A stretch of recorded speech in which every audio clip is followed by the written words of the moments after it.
wasiirka howlaha guud iyo dib-u-dhiska xukuumadda federaalka ee Soomaaliya ayaa maanta magaalada Muqdisho waxa uu ku soo dhaweeyay wafdi ka socda midowga dawladaha hoose ee Turkiga oo mashaariic horumarineed ka hirgelinaya gudaha dalkeena Soomaaliya.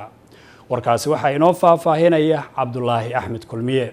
wafdigan uu hogaaminayay xogayaha guud ee midowga dawladaha hooseedka dalka Turkiga waxaa garoonka diyaaradaha magaalada Muqdisho ku soo dhaweeyay wasiirka wasaaradda howlaha guud iyo dib-u-dhiska xukuumadda federaalka Soomaaliya iyo wasiir ku-xigeenka wasaaradda ayagoona imaanshahooda oo qayb ka yahay kormeerka mashaariicda horumarineed ee dawladda Turkiga ka wada Soomaaliya.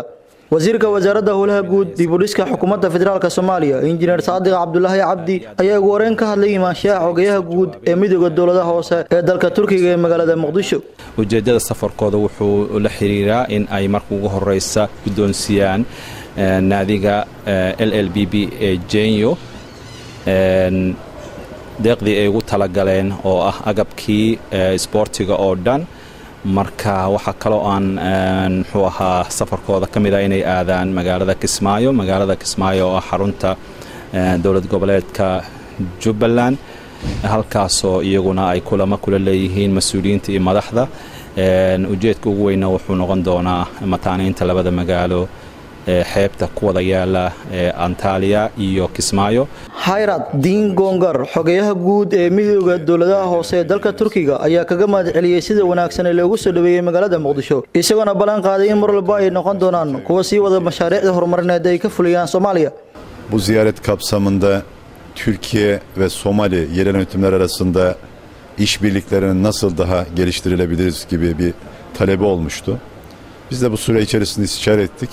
sidoo kale wafdiga uu hogaaminayay safiirka dawladda Turkiga u fadhiya Soomaaliya ayaa waxay booqdeen xarunta wasaaradda howlaha guud ayagoo u korgalayay sida ay u shaqeyso wasaaradda waxaana ay kormeereen xarumaha wasaaradda. wasiirka wasaaradda howlaha guud iyo dib-u-dhiska xukuumadda federaalka Soomaaliya injineer Saadiq Cabdullaahi Cabdi ayaa dawladda Turkiga ku amaanay doorka ay ka qaataan dib-u-dhiska dalka. xiriirka Soomaaliya iyo Turkiga heer federaal meel aad u sareeya ayuu gaarsan yahay.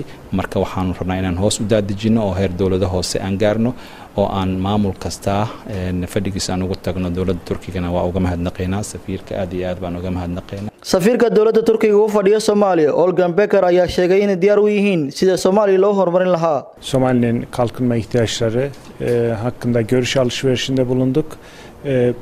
Bu görüş alışverişinin ilerisi için önemli sonuçlar doğuracağını umut ediyorum. Cabdullaahi Axmed Kulmiye, warbaahinta qaranka Soomaaliyeed, Muqdisho.